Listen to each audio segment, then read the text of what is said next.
Hi, there is a 10th anniversary of the Toastmasters Club WrocLove Speakers. So there's an event and we'll be enjoying the speeches.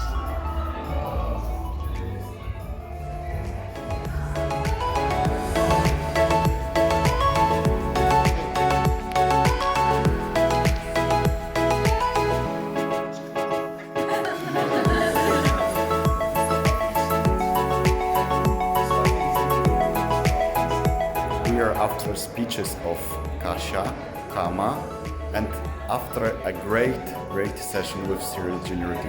So now we are waiting for more of today.